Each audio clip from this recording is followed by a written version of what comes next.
So I deleted Instagram, Snapchat, and TikTok at age 17. I am now 21. So obviously it's been a few years now. I just wanted to talk about how that's affected me because obviously that's a lot of time now. And I just realized how crazy that actually is. It's actually kind of a flex these days to not be on these apps, which is a crazy sentence because me personally, I hate these apps.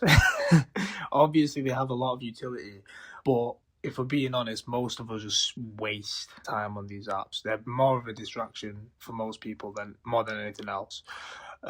So to keep it kind of brief, at about 17, that's when I dropped out of college, and I thought, you know what?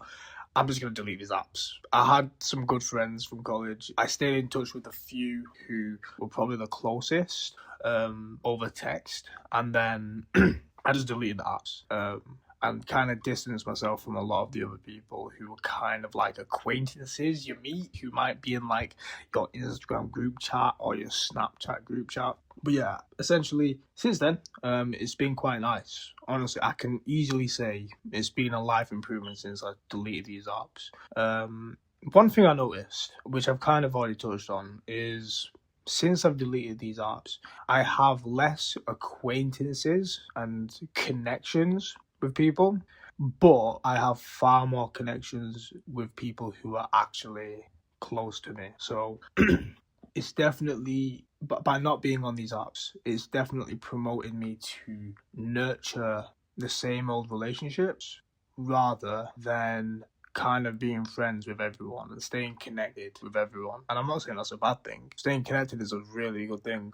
But for me, not having these apps has been, it's like having these connections with random people. For me, it doesn't outweigh the cost of having to keep these apps on my phone and having to stay in touch with the apps like Instagram mainly. So yeah, it's nice. I think it creates a quieter life. You get more moments of solitude, which obviously just gives you more time to think and reflect and work on something. Um, and I think a lot of people kind of grow into this kind of mindset anyway. They start to delete the apps as they get older. They start to focus a bit more on their own life. And I feel like I kind of got a taste of that quite early, deleting these apps at 17. And I'm still young, I'm 21. So it's been brilliant. It's been a beautiful benefit to delete these apps so soon. But yeah, the biggest benefits have to be like you have to give props to these apps. They do keep you connected with people. But I genuinely just enjoy making friends in real life, having that kind of skill set in the back of my head rather than staying connected with people online, sending people memes and posts. There's just it's obviously just a much more natural feeling to not be on these apps and to not have all of this lingo, this new lingo that you hear sometimes, like I don't even know, bro. Like Huzz and all this. There's like Huzz, and then there's like NPC, and there's just a whole bunch of them. There's just a whole bunch of like weird slang that's come out that sounds weird. It's like Gen Z slang, I guess you can call it. It's just nice to be disconnected from everything. And if something's actually important enough for you to know about, you'll find out. It's never like you're missing out. I think a lot of people don't want to get rid of these apps because of FOMO. I have friends who I hear them talk about it. It's like they want to delete these apps, but they stay on them just to stay connected with people, or they stay on them because they want to be somewhat in touch with what's going on. But I just think that's just some sort of FOMO. It has to be. It's not because life is just better without these apps. You can't focus when you have these apps. They're like a program that runs in the background 100% of the time, and keeping that program running in the back of your mind just so you can stay in touch with a few people who you don't really even care too much about, or even just to stay updated with like what's going on online in the online world, like memes and stuff. It's definitely just people struggling with FOMO.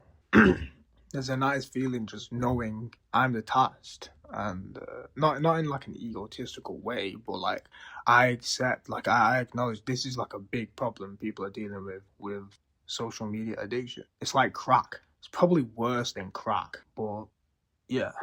Essentially, it's been very peaceful. That's how I have to word it. It's so much more peaceful. There's so much less noise. The news isn't being jammed in front of my face every other day, seeing what's going on around the world. Obviously, you want to stay updated with like some of the atrocities and things going on around the world, but you don't need to see it in front of your face every single day. That doesn't help anyone. You don't need to be constantly reminded how terrible the world is in other areas. If you've got the space and energy to not constantly be worried about things, you can actually maybe do something about it. I don't think there's anything wrong with using these apps. It's just unfortunate how they are now. They're just designed to keep you on the app as long as possible. And since TikTok blew up around COVID time, these algorithms have been like masterfully created. So you can't even live your life anymore because you're stuck glued to these apps. And people have accepted that now. They've accepted it as a part of life. And it's just going to be a really easy advantage for anyone who's just not using these apps. Anyone who can maintain some focus. Anyone who can sit their thoughts. That's it. That's all I've got right now. Really appreciate you watching this video. Thank you to the one person who subscribed to me so far after 3 videos uploaded.